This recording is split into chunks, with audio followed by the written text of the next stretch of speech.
Hi, today in front of me Motorola Moto G23 and I'll show you the face unlock test on this device. So I just set up my face recognition a couple of minutes ago and now I'll make a couple of tries to unlock the device with my face and we'll see how fast this feature is and does it works. So let's start.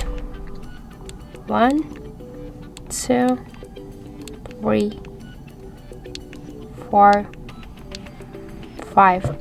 So as we can see, the face unlock feature works so fast and correct, and we just unlock the device less than in a couple of seconds. This is the good result for the face unlock. I just suggest you to try this unlock method, but don't forget that this just unlock method is less secure than the passcode or pin code unlock methods.